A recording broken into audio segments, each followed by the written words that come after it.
Roll, please. Yes, sir. Del Brazil, Present. Michael Feller. Here. Victor Garza, James Mulkey. Here. John Massengill. Present. Mr. Bryant, we have a quorum. Thank you, ma'am.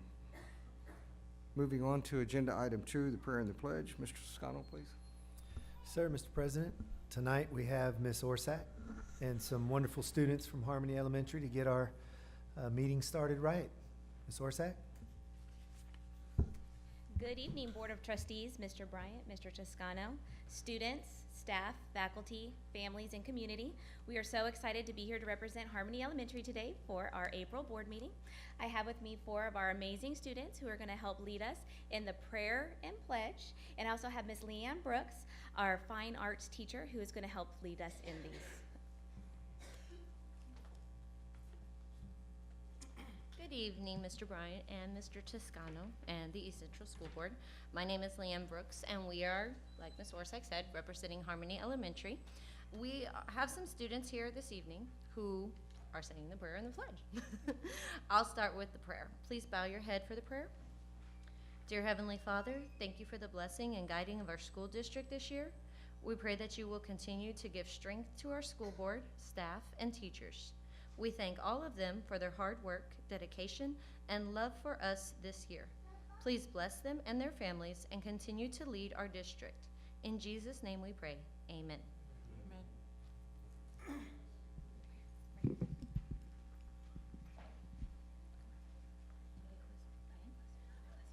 Please stand for the Pledge of Allegiance.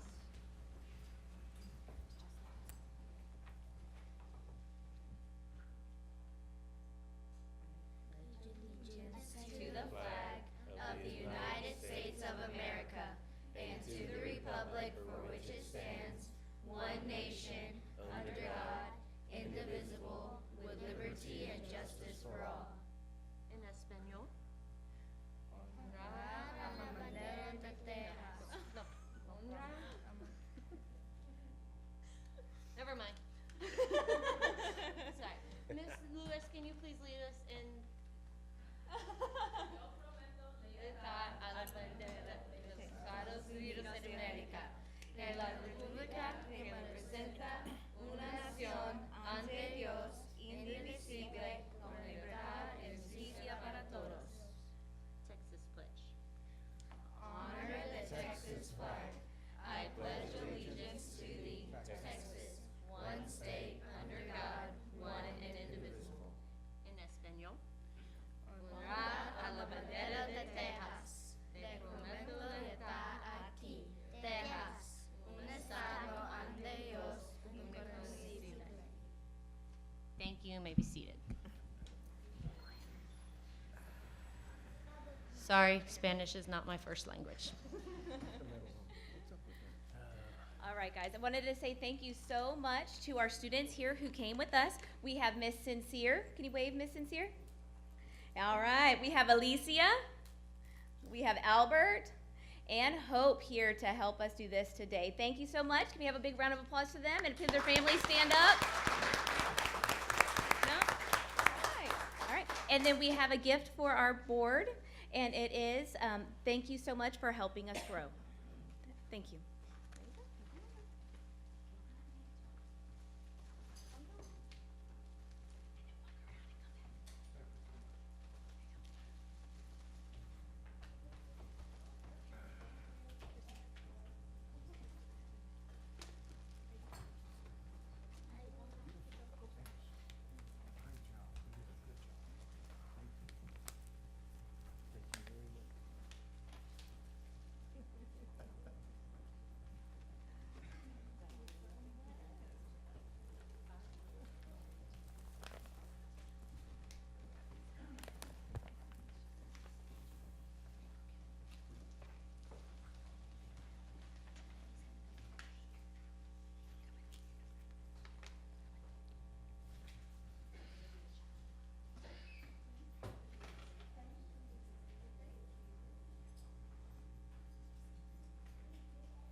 Thank you so much for starting our meeting off. That wonderful group of kids.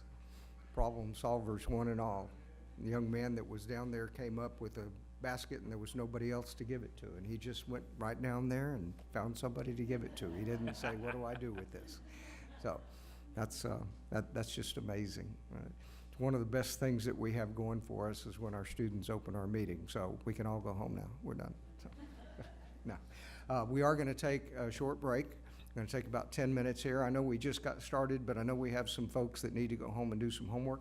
Oh, wait a minute. We've got some awards that we need everybody to get the opportunity to see. So as soon as we get through with our awards and recognitions, we'll let everybody go home to do homework or grade homework. But for now, let's go on with the awards and recognitions, please. Yes, sir. Trustees, we have a very special group that we would like to recognize this evening. If I could have Miss Lewis from Legacy Middle School come on up. I know. Thank you for putting me on the spot. Thank you. Good old friends at Harmony. You guys did a wonderful job. Good evening, Mr. Toscano, Mr. Bryant, President Bryant, and members of the board, and everyone here tonight. Today I stand here very excited for what I'm about to announce. We are very proud of our students and all of the students who competed in a competition. Our students competed at the Odyssey of the Mind tournament. Each year, 5 new competitive problems are presented for teams to solve. These long-term problems are solved over weeks and months. Some of the problems are technical in nature, while others are artistic or performance-based. Students are encouraged not to simply solve the problems, but to also enhance their solutions. The teams participate in the competition and present their solution with other teams. At the competition, the teams are also given an on-the-spot, spontaneous problem to solve as well. Teams compete at the local level, and then they can advance to regional, state, and then what's called worlds. There's no national level. And so we want to go ahead and recognize teams from Legacy, Heritage, and the high school for competing at the state level, and congratulate our team, LMS, for advancing to, for the first time in East Central history, the World tournament that will be coming up in May. So I want to go ahead and thank you. They are here with us tonight, and we want to recognize those individuals.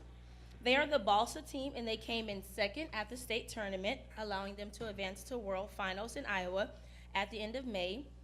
And as I said before, again, this is the first team in ECISD to make it to these finals. And so we want to welcome up Aiden Marin,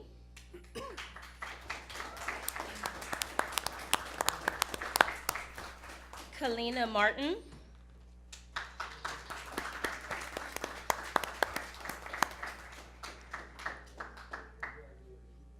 Teresa Rojas,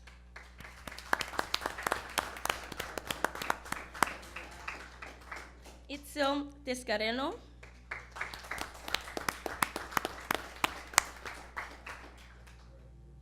Tien Van,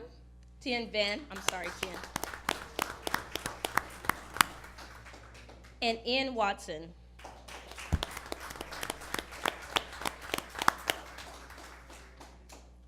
I'd also like to say a few thank yous. I would like to thank their coach, Ms. Galindo. If you'll please come and join us up here.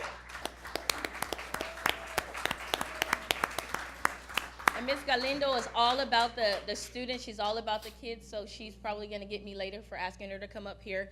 But she's really done great things with the group of students that are here today and the other students. We also want to take the time to thank the EC Foundation. Ms. Galindo wanted me to make sure to say this. This year she was awarded one of the Leroy mini grants this year, and it was about $1,200, and so that enabled us to be able to get some supplies for our competition. So we want to say thank you to the EC Foundation for that. So they have kind of an example of their structure. This isn't the actual structure, but so that you can know what they were able to accomplish. They built a structure that it weighed 14 grams, and it held 310 pounds. Let me tell you the conversion. From 14 grams, it weighed that much. It held 140,000 grams. So that was amazing. Can we give them one more round of applause?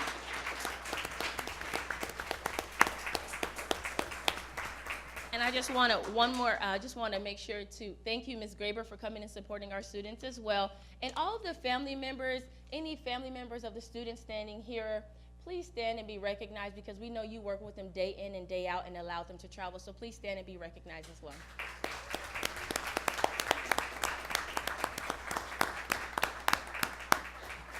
So we want to say good luck, buena suerte, and at Worlds. Thank you.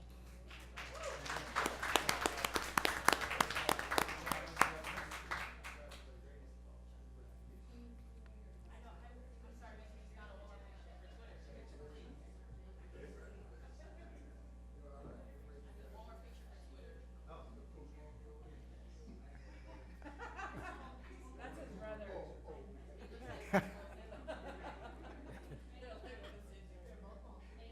do it all the time. I'll tell him hi, and he's all like, And thank you. I can see Ms. Barnes is in the back, our other.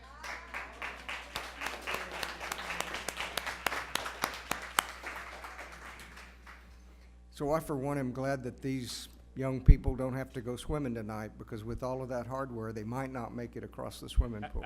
Congratulations, guys. Very, very, very impressive. You've done us proud, representing the school district and your families. And we appreciate the staff that has helped you along the way. But your accomplishment is your accomplishment. Excel in it. So, thank you very much. We appreciate that. All right, now we will take a break. We'll take a short 10-minute break and let those of you who need to go home and do homework do that, and those who need to go home and grade homework do that. All right, we're recessed until 10 till 7.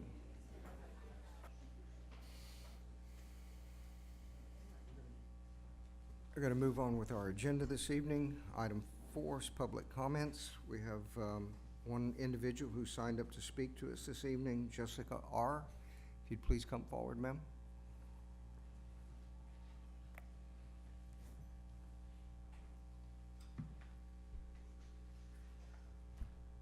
So, Ms. R., we do not have your agenda topic Oh, I wrote as an agenda item, so we'll be happy to hear you this evening, but there'll be no comment from the board. Thank you, ma'am. Hi, my name is Jessica. I am an alumni of East Central. I'm a parent of 2 children, and I'm sorry to say that the reason that I'm here is because my 12-year-old son was bullied so badly in the district for the last 3 years at both Oakcrest and at Heritage that he thought about hurting himself. And that's hard as a mother to hear and to deal with. But I think that the district as a whole has a bigger problem than they're willing to admit. And I think that the actions that they're taking, the consequences that these children are getting aren't strict enough. And I do not believe that the administration wants to do anything about it. I have lost faith in the district, in the people that are in place that are supposed to protect our children. I think a lot of it has to do with who the children are, because the child that said at lunch they wanted to kill, annihilate, and bury my son, and asked who wanted to, and a group of children stood up and agreed, is Mr. Toscano's son. That child wasn't suspended. He wasn't expelled. His schedule was changed, and a stay-away agreement was put in place. Had my son said something like that to your son, would he still be there? Had I had come into this room and said that I wanted to do that to somebody here, would I be here? Or would I be arrested? I let it go because my son needed to move on, and we had discussed it with him, and I shouldn't have let it go. I should have pushed harder, like my husband said, because I think maybe had an example been made, had consequences, actual consequences, whether he was joking or not, been put into place, the bullying would have stopped. An example would have been made. My son has 7 stay-away agreements in place because children keep telling him he's worthless, a waste of space. He's 12. Right now, after the Florida shooting, it's a felony to make any type of threats. My son was threatened to his face. Several times we spoke with administration at both campuses. And nothing. Stay-away agreements, lunch detention. Let me tell you, if all I got was lunch detention for picking on somebody, for breaking a stay-away agreement that says I'm not supposed to talk, be near somebody, I'd do it all the time. These children are telling off teachers, and your teachers, I love a good teacher. I support many of them. Teachers are tired of the administration not backing up. The community is tired. Things that happen here, everybody knows what's going on. Something happens today, I guarantee you the entire community knows, but not everybody has the balls to stand up. I'm here today standing up for my son and for all the other children because he is not the only one. We need to do something. We need zero tolerance. Y'all have it posted everywhere in all the schools, but y'all don't mean it. Because if it were zero tolerance, the first time it happened, the consequence should be great enough to make them not want to do it. My son didn't feel safe, and he begged me daily to come and pick him up because the negative was always overpowering the positive. And I would ask him to go speak with administration, to just move on, to put it past him, to start the day over as the next period came. And by 1 o'clock, when I was still getting those text messages, I had to go get him because he was reaching out for help and I didn't want him to feel like there was nobody there listening. I have a letter that I've written and I didn't send it. I sent it to the TEA first because I wanted them to investigate the practices as a district, to come in and see if we are doing everything that we are supposed to be doing when it comes to bullying, reporting, and handling the matter. I'm gonna leave a copy with each one of you today. I would have mailed it, but my lack in trust in the administration here made me feel like it might have been swept under the rug or not handed out to everybody. So as you read the letter that I have, I want you to read it like you're reading it on behalf of your child, because this is my son. I was a hornet, my husband was a hornet, and we had hornet pride, and I wanted nothing more for my children but to come up through the district like we did. I don't see that happening. My son is now being homeschooled because that's where he feels safe. He's repeating the second semester, and he feels like he's being punished because he didn't do anything wrong. So please, take the time to read it, change your practices, look it over during the summer. Something needs to change before our school district becomes part of a statistic, and nobody here wants that. Thank you. Thank you, Ms. R.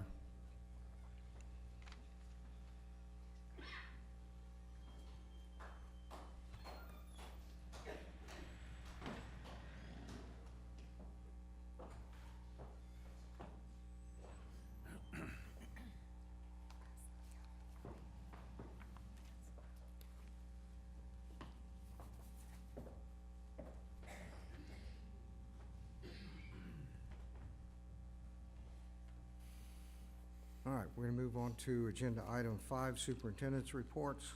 Mr. Toscano, please, personnel report. So trustees, in your electronic packet, beginning on page 9, you see this month's personnel report.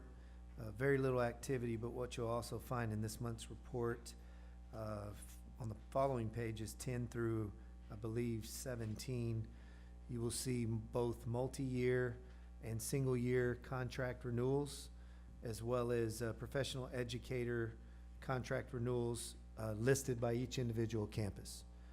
That information is there for your review, and as always, if you have any questions regarding any of the employees listed in any of those reports, please reach out to my office and I'll be sure to get you whatever information you might need.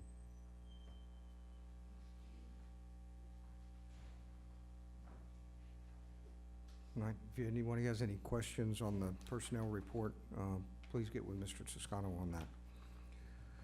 Item B, Health Services Department update. Sir, Ms. Hart? Thank you. I believe you have our slides in your book to review. Yeah, So I'll go beginning over on it. page 25, trustees, in your electronic packet, you'll see Ms. Hart's slides. For performance and production, Health Services wanted to help maintain the instructional integrity of the classroom.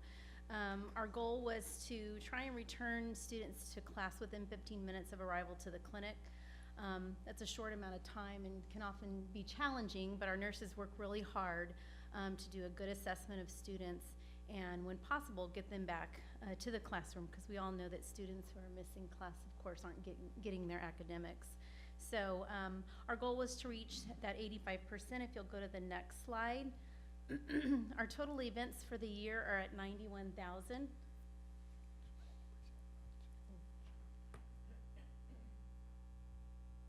you can see we've reached our goal of 85.73%. We've been able to return kids to students to class within 15 minutes.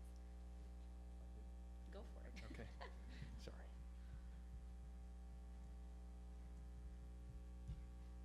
Those 91 encounters or medication, medical procedures, office visits, screenings, everything that has come, all the traffic through the clinic, that's what our totals are for this year so far. Our next slide is culture and climate. So this is a new goal for us this year. We looked at the profile, the EC graduate, specifically the lifelong learner, and trying to figure out a way to reach out specifically to the younger population. Our nurses are alone in the clinics. They don't have anyone with them. So going out into the classrooms is difficult and challenging because we don't have personnel to cover for them. So we thought we'd bring that aspect of education into the clinic where our students are with us. So we put a goal in place to increase our teaching moments when students are in the clinic. So we've had 3,500 encounters this year, which is an increase from last year's encounters of 847. So that's a pretty big increase. I just want to put a little star in there that I made it a little bit easier for our nurses to capture that data and to chart that data for us.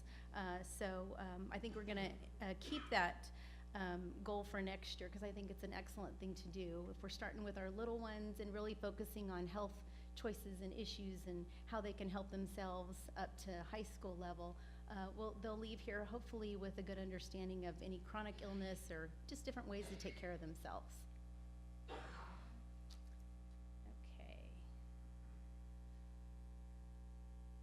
Okay, so for the remainder of the year, we have a couple of focuses. Besides, we do have a financial goal, to return 3%, which we are on target to do that. We are implementing what we're calling the 7 Bs at some of our campuses. We do see a lot of traffic through the clinic, as you can imagine.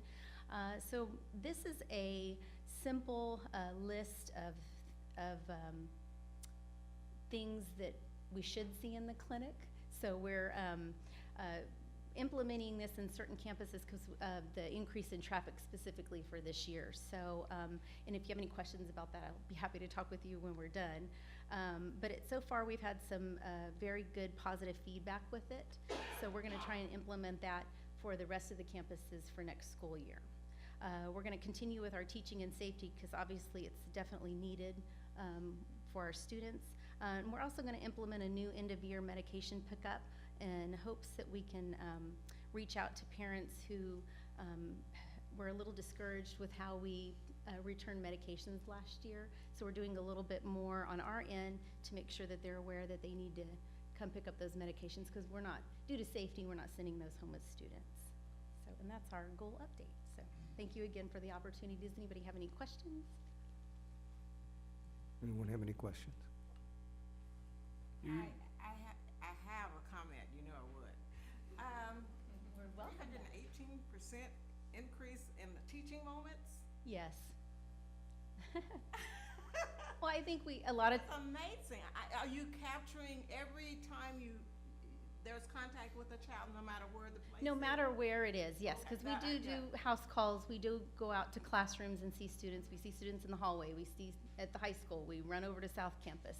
We're seeing students everywhere. So our wonderful software that we're so privileged to have has a wonderful area where we can capture that data and chart that and keep track of all those wonderful numbers.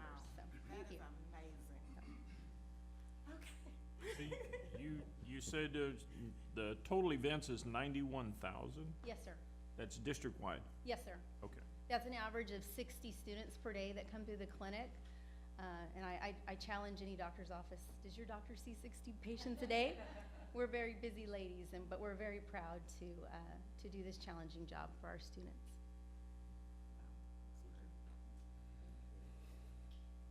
Thank you, ma'am. Thank you. All right, our next item is technology report. This time, Dr. Dykstra will come up and provide the board with an overview of the goings-on in the technology department this year. Well, good evening, Mr. Bryant, Mr. Toscano, board members, and guests. I'm here with Mr. Delgado to present an update on our department's progress. Progress that's not ours, but is the result of contributions by the staff and administration all around the district. All of my great staff are only able to accomplish their tasks with the help of others. From payroll to purchasing and from custodians to principals, we rely on so many to do our job. However, none of this would be possible without your support. One of the things that stands out this year that we've been able to do because of support from the board is our upgrade from 2 gigabytes to 10 gigabytes on internet access. One of the things that happened in previous years is we would regularly get complaints about things that were running slow or videos that didn't work. And this year those number of complaints have gone down drastically, almost like they don't exist. So it's been a huge success. We also had the voice over IP system finish up this year. And this year, to help with the campus improvement plans and the funding with those, the replacement of teachers' laptop was pulled out of the campus improvement plans. And we're doing that this year with the technology department. And currently right now, we've got 130 computers going out to teachers to replace old ones. Some of them as old as from 2008. Our first goal was to improve staff performance over the year. And one of the things we were concentrated on this year was work orders over 5 days old. Parts get ordered and there's a lot of components to that and it becomes very difficult. And so what we did is we changed our scoreboard so that instead of tracking things like once a month, we started looking at our stuff every single day to see what's going on, and we added these things to the scoreboard. We also started working with the staff quarterly on training. And for example, one of the things we did for our 2 network technicians is we got them 12 months worth of unlimited Cisco training. So for all the network things, they could get whatever training they needed on whatever device they needed, and we had that for 12 months. We also had training for all of our technicians on Apple devices, and they go to 4-day training in Austin is where most of them went for that. So we offer a lot of training. We have one package through Region 20 that has A+ and a whole bunch of other stuff. In later slides that we're not covering, you can actually see the whole list of everything we're doing. This is an example of our scoreboard right now. And you can see where we've added tickets open beyond 5 days. So we've got the open and closed tickets so we can always see.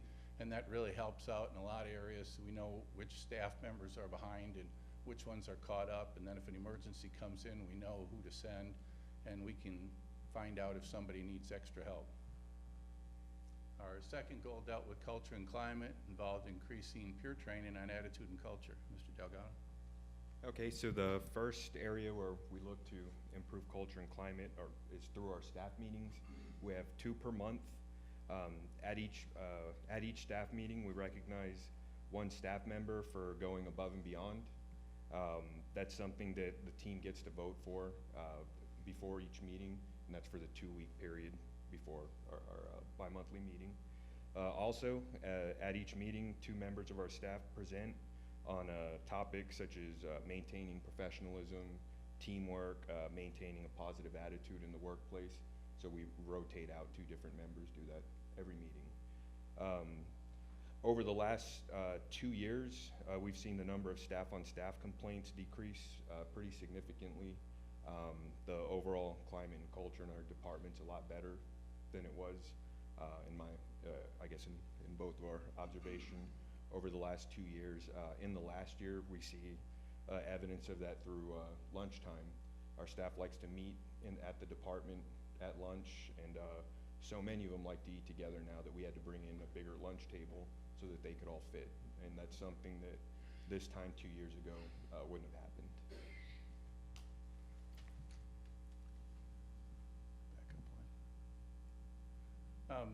The workplace study, which goes from May to May, these are the results that we had in the previous year from 2016 to 2017. The first one, not a lot of negativities, kind of an interesting title, but going up is good.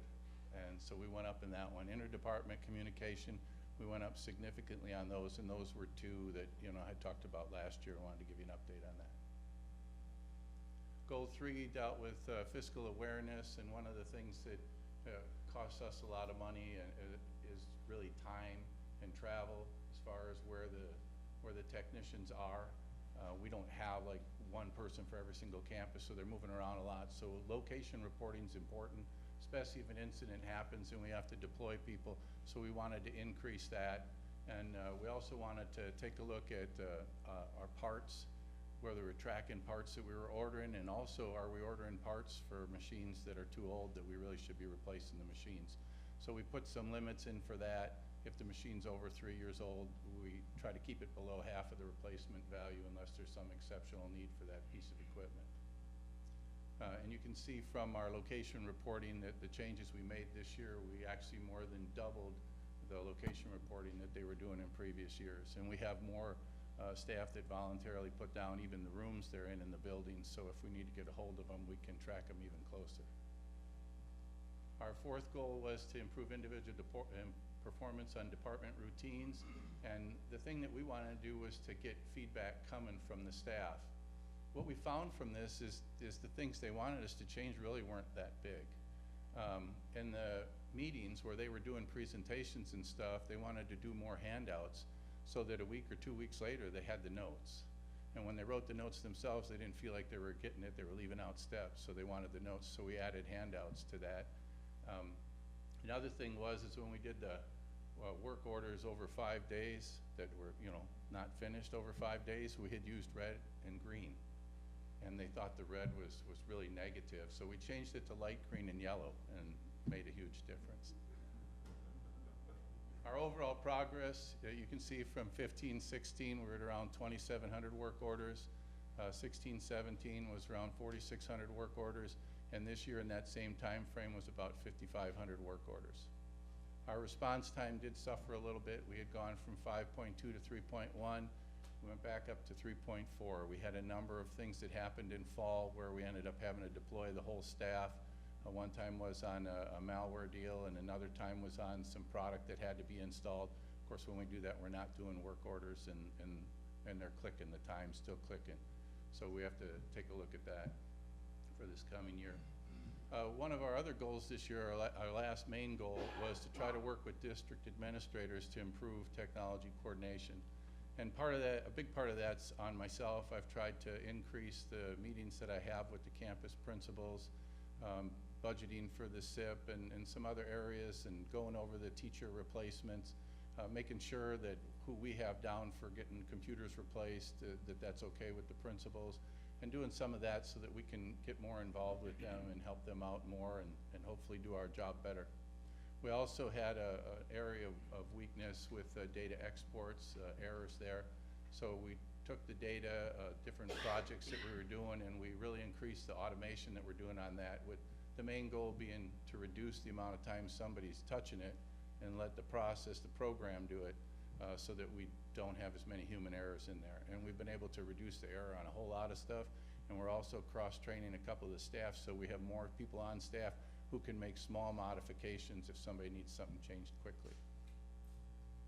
Our BOSS survey kind of shows how we integrate with the different departments, and we're pretty happy that number 5, which is the best category, has gone up, but in some of the other areas we went down, so this is something we got to take a look at the specific comments and make some adjustments. For the future, of course, next month, we're gonna have the workplace survey. We're real interested in seeing how that turns out this year. And I've been meeting currently with principals to try to get some more insight into our campus technology coordinator program. We have, the principals have someone they selected on their campus that works with our department, and we're trying to find out how we can make that more efficient and make sure that they're, you know, the description of what they're supposed to be doing and what we're supposed to be doing is something that everybody's on the same page with, and, you know, looking at the stipend and what responsibilities go with it. So I'm working with the principals on that. And, you know, mainly we're trying to avoid any kind of overscheduling on those fall projects so we don't get behind on tickets. Can we answer any questions? Anyone have any questions? Another comment, just, I think it's, the communication piece is just really exciting. I've liked seeing that. That's a real priority in all of the goals, and so just really good work. I'm very Thank proud you. to hear the report. Anyone else? All right, thank you. All right, moving on to item D, a construction update. Trustees, tonight, Mr. Selby will provide his monthly construction update. And in addition to that, we have a special bonus. We have Carlos Constantino, Senior Project Manager from LPA, who is going to give us a little overview, a first look, if you will, of a schematic design for the John Glenn renovations, which, as we know, will happen at the point which our students transition into tradition.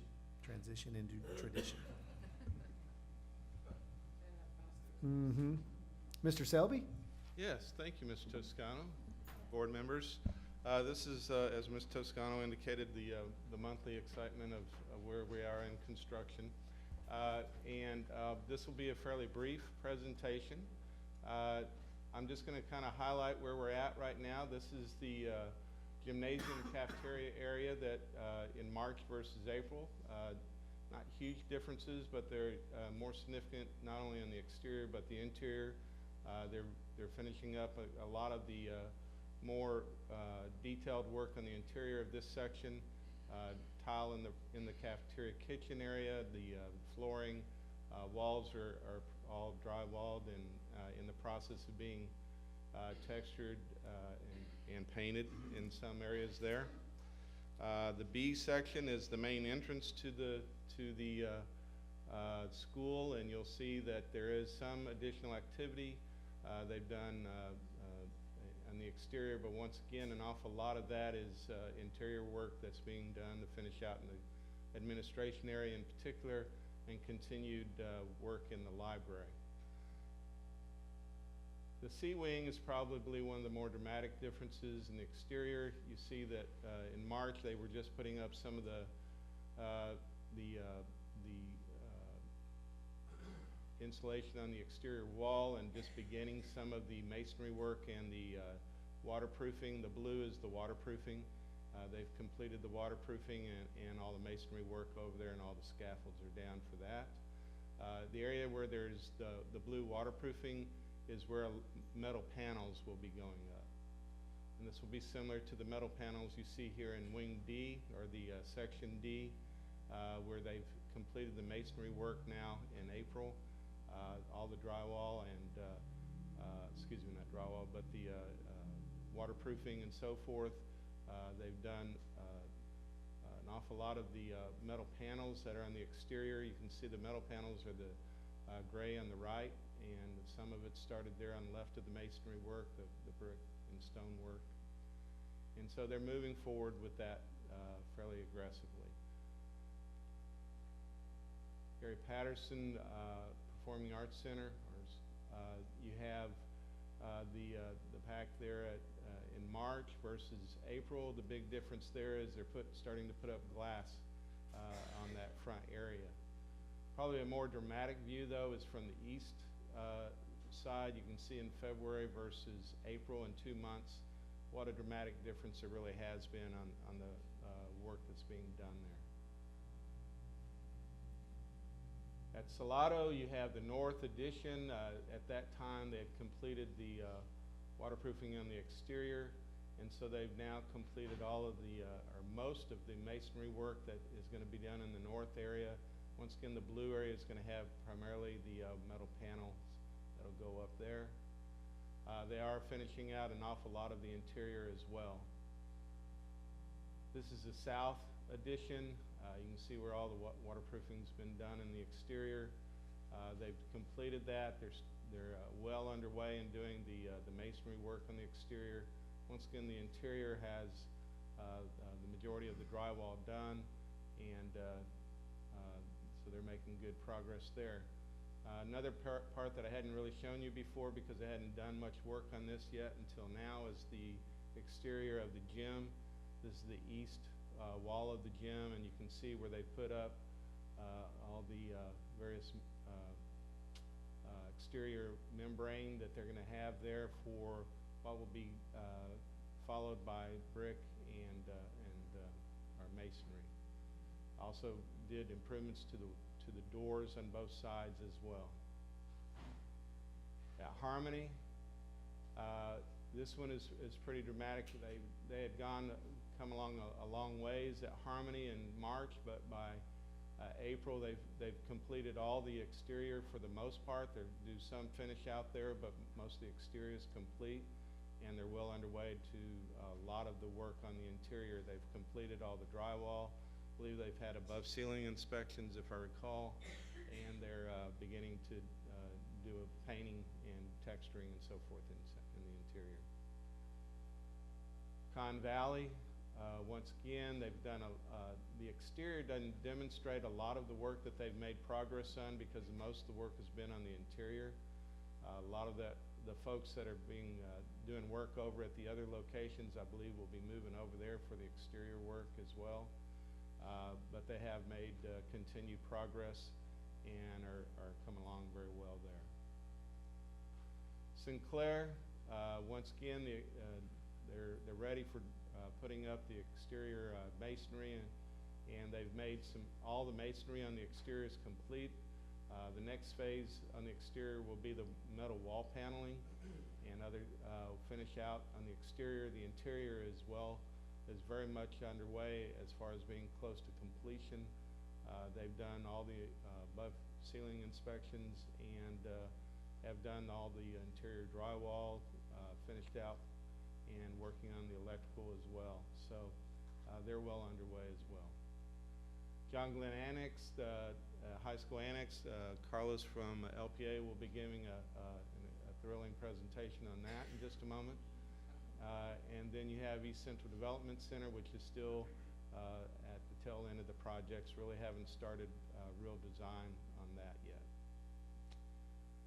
So that's kind of the quick update because I wanted to make sure Carlos had enough time to present design concepts that we have worked with him on over the last several weeks or months actually, and some of the ideas that we have there. So we have Carlos Constantino with LPA. There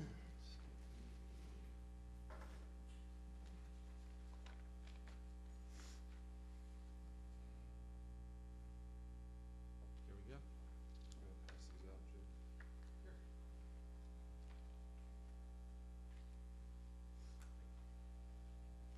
I apologize, I've got a pretty bad cough here, so I've got a cough drop and chewing here, so I apologize.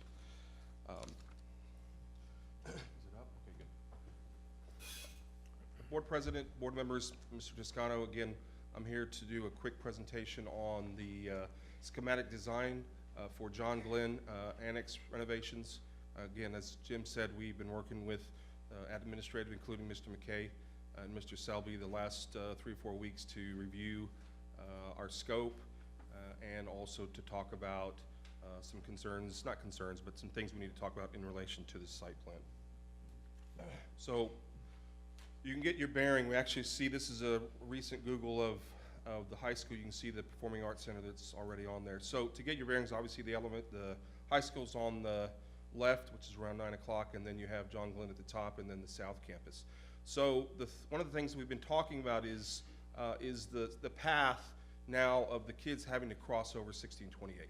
And so we've got to address the safety of those kids. And so as they do now, the kids from the high school have to walk along the path on the west side from north to south along the stadium to get to the south campus, and nice wide sidewalks. They were able to do it, I think, within, 6 minutes? So there are no concerns there. You can see the large yellow dot that I've indicated. That is the actual pinch point of where the students enter into the south campus. And so what we thought and what we talked about with Mr. McKay was creating 2 paths. And this path is those paths are mainly to try and control and have a path that leads across 1628 for the kids. And that would be between the band hall and then between Gym 2, going from west to east across 1604. And then we would create, whether that is a blinking lights or hopefully maybe something that's along the road, some blinking lights that are along the road. That'll be a task we'll have to address with the TxDOT. And then the other path, which we assume I think would be the best path coming out, so you've got a path from the high school to get to John Glenn, then you also have a path from the south campus going to John Glenn. And so we felt like from the yellow dot, if they're coming out of the south campus, they take an immediate right and go east along the path which follows towards the north of the athletics, and then it cross over to 1628, and then again we would create a safety path, again separating pedestrian from vehicular. And so whether that is larger sidewalks, we could create some low fencing, also some landscaping areas, and then avoid these kids having to cross over a parking lot basically, or a drive.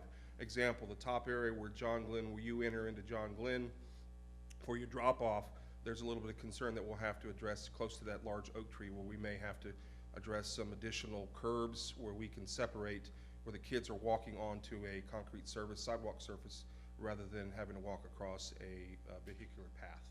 So that is, again, our continued review with the staff. We also want to create some safety in relation to the campus itself. So a little bit of a different scenario in relation to it being an elementary now, where most of those doors, including the 2 classrooms that are on the south, the larger 1950s classroom, and then the one on the further south that has an exterior door that literally opens out into the outside of the parking lot, which is not good. It works now because I think they're alarmed, correct, Ms. Gorham? It works well because the kids are contained within the smaller kids within the teachers, but where now you've got high school kids that are going in and out of that door constantly, and so we've got to address that being a secure door. So what we plan on doing is maybe hopefully creating a pinch point of having some fencing where they would go through a fence, and then that would be locked, and if they're late, they have to go through another area where you'd have admin, and then they'd explain why they're late. And so that's a little bit of our challenge there. Again, addressing not only the vehicular safety, but also now the safety of the kids when they're in the school. So we'll continue to review that. We also show an area of the new parking, which also will be now the band hall practice. So you can see the red line arrows where you can see the distance now is probably about half to maybe less as far as them having to go from band hall all the way to the southwest corner of the stadium area.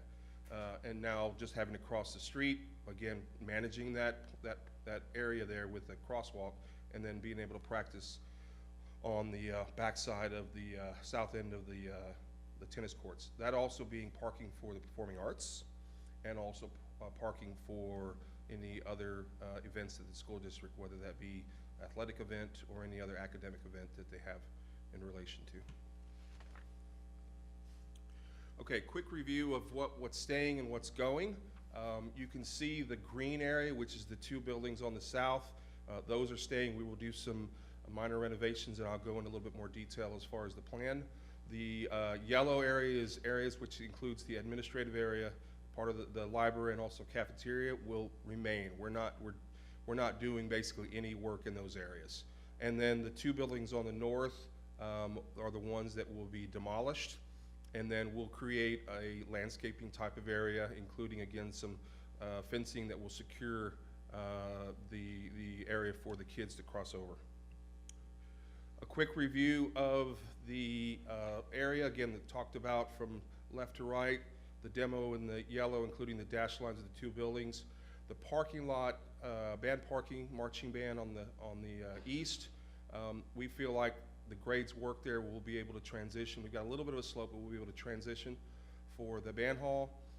We also have what's called the Principles of Technology, which is the existing gymnasium that's there. We're gonna be able to utilize that as a area for, I believe it's the solar car program, and then also create it as just a multi-purpose area where they will have water, they will have power, they will have areas possibly for welding, they'll have air, and then creating some outdoor canopies that on the west and east that will assist not only in the sun, but also assist in kind of cleaning up that building. Now it's the facade off of 1628, since those two buildings are being demoed. So we've got to do a little bit of sort of a maintenance on those on that building. It's a little old, so we're going to create a canopy to so that the kids can work outside, just like we have at the ag facility. And so we'll address that. And then again, some minor renovations. I'll get into a little more detail in the next slide. And then a quick estimate. We put together an estimate that and plugged in the costs in relation to the areas that we'll be renovating. Again, remember, this is a schematic estimate, so we're still finalizing the program, but as far as the cost, you see the construction costs, we're at about $2.1 million. We've included contingency, and then also soft costs, which includes all of your the furniture, FF&E, your AE fees, and then also any of the additional requirements for testing and other things. Then we have some escalation costs in there. And then to get a little bit more detail, again, Mr. McKay provided information in relation to the program. Again, we're literally just dropping in these programs into the existing classrooms. We need to watch our dollars in relation to what the district and the board made in relation to trying to keep the $2.8 million project. So we'll be doing some minor renovations on the building to the right, the little 5-classroom wing. The bathrooms and that building are actually in pretty good shape. I think was built in 2000, I believe. And so it's actually in really good shape. It may need some minor painting, but other than that, it's in good shape. The 1950 building, which is the one in the center, that's where we'll be providing some additional space, again, per what Mr. McKay provided, which is, again, fire science. We'll have some criminal justice courses in there, family and consumer science. We have health science labs in there. And then also we'll have additional classrooms for the future. I think we have about 4 classrooms for the future. We will also, unfortunately, have to gut out the bathrooms. The bathrooms need a lot of help, so those are probably the original bathrooms. They do not meet TDLR requirements. So they will have to be gutted out, and they will be redone to meet the requirements of ADA. So we'll have brand new bathrooms in there, which is sometimes a challenge, and that's where some of the costs will have to go, but it's required. And then if you move towards the left, again, the Principles of Technology, which is the gymnasium, existing gymnasium. You see the 2 canopies on the east and west. This is not only to assist in the sun, and because we've got those overhead doors, which we're going to keep, we need to be able to at least try to avoid that having direct sun on those doors. It's good to have those doors open at all times if you can, just for circulation purposes. And so we're going to create some outdoor canopies that not only help with solar, but will also give the kids an opportunity to work outside. And then on the previous slide, we do have a connection from the back of the parking by the band hall to be able to connect to the asphalt that's just to the east of that gym, so that they want to be able to bring in some materials, or they want to bring in some larger equipment or a larger vehicle they can move. I mean, if they're having a project, they can be able to deliver or go from point A on the gym to the parking lot area. And again, we'll have all the requirements. We've got to do a review of the electrical and especially electrical on those phases. And that is my presentation. We again appreciate y'all's the opportunity. So if anybody has any questions. Anybody have any questions for Carlos? If I can, just to celebrate Fiesta, I do have some Fiesta medals. Am I able to pass those out? Maybe at the end, or maybe not? Sure, Okay. sure. I'll just pass them here, Mr. Mulkey, and then you can pass them. Make sure Claudia get one.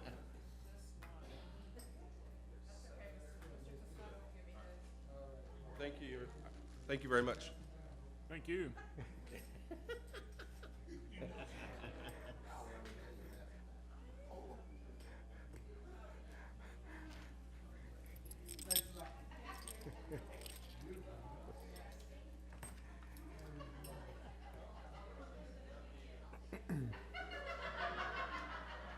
They'll be holding court.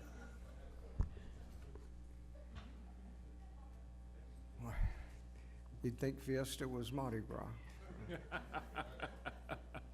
All right, thank you, Carlos, appreciate that. Thank you. All right, item E, upcoming events.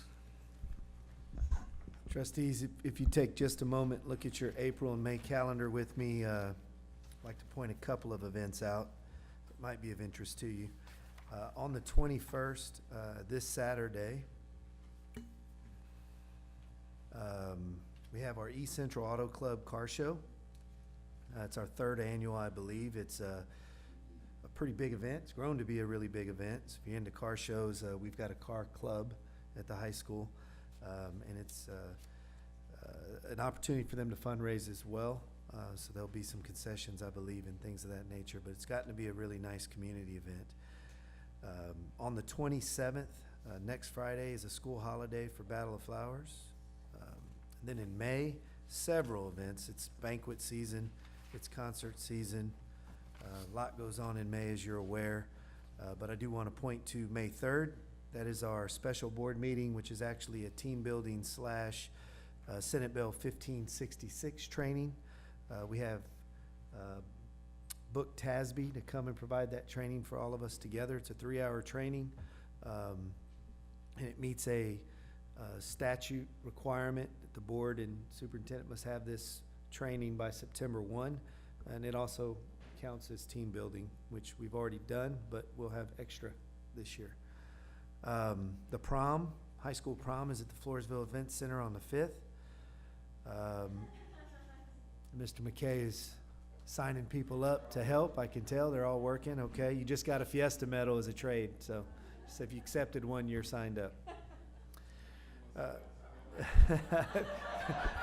You can't give those back. You can't give those back. On May 9th, we have our Superintendent Student of the Month reception, annual reception at Heritage Middle School. That'll be from 6 to 7. On the 12th, big community event at Heritage as well. You may recall that when Heritage opened in 1997, 98, that the faculty and staff there and students at the time buried a time capsule. And so they're going to unearth that after 20 years at 11:30 on the 12th. And the principal who opened that school, Lori Miller, I believe, will be in attendance as well. And they'll go through those items and they'll be displaying those. And they're also going to then follow that up by the end of the year, I believe. And they're going to sink another time capsule. But before that event is the annual fun run health fair put on by the PTA. And there's a 5K event. And we believe that all principals are going to be running the 5K. And they challenge all trustees who feel like they're up to the task to show up and run that as well. And then we'll all go together to the unearthing of the time capsule, and we'll be standing on 2 feet. No. Glad you guys all volunteered as part of our faculty wellness program. Moving on, you'll see several banquets there, all at the high school, from athletics to FFA, concerts, band and choir. Our next regularly scheduled board meeting is at the high school on the 17th, where we have our annual service awards recognition, and there's a reception that begins at 5:30 as always, and the board meeting will begin at 6 o'clock, a little bit earlier, because we do start with our service awards. Student holiday on the 21st, which is a Monday, but that evening is our annual Academic Achievement Awards recognition ceremony at the high school. And just to remind you what that is, our high school graduating class in the last decade has grown so large that once upon a time we used to recognize all seniors for their accolades at graduation, but we would not be able to make the 2-hour time limit. And so we created the Academic Achievement Awards many years ago, which allows us to adequately recognize each graduating senior for the things that they've accomplished.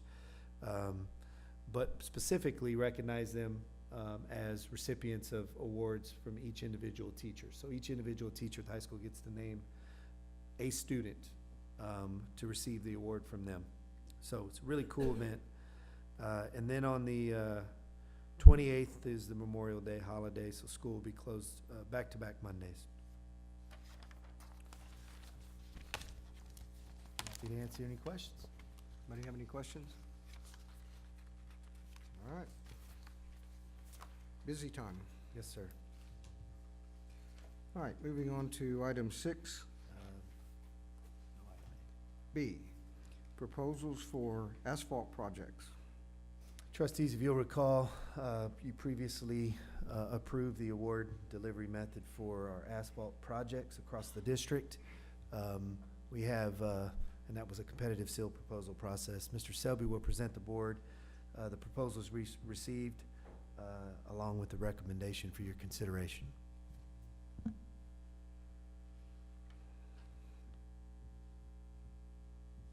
Mr. Toscano, Board, as you can see in your board packet, we have proposals on the various asphalt projects that have been previously approved by the board for delivery through a competitive seal proposal at Legacy Middle School, Salado Intermediate, East Central Maintenance Facility, Highland Forest Elementary, and East Central High School North Parking Lot.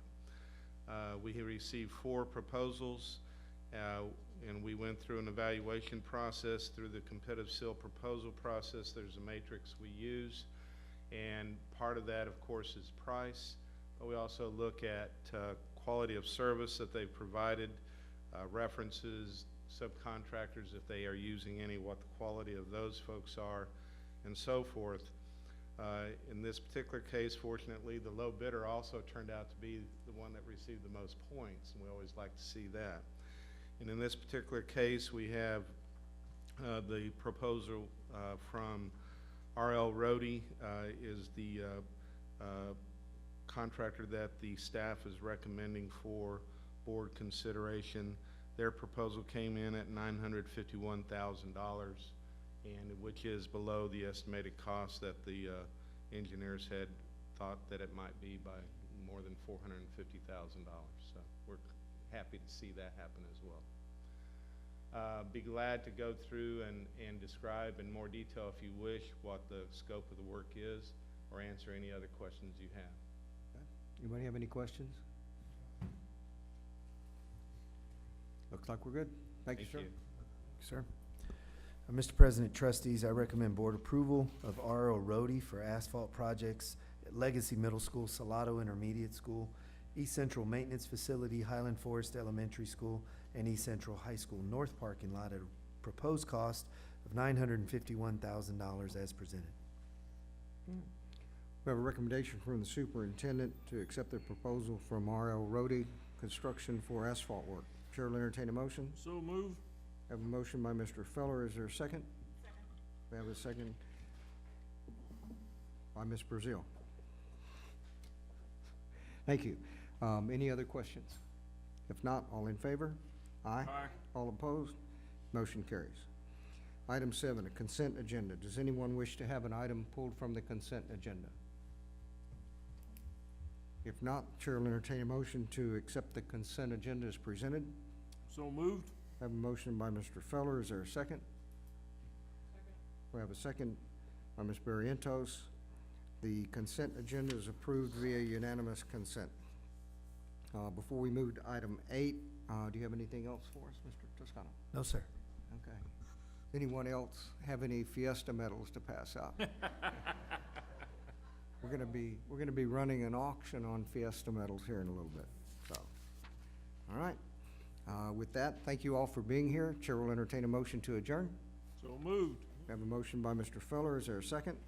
Second. We have a second by Mr. Mulkey. We are adjourned via unanimous consent. Thank you very much.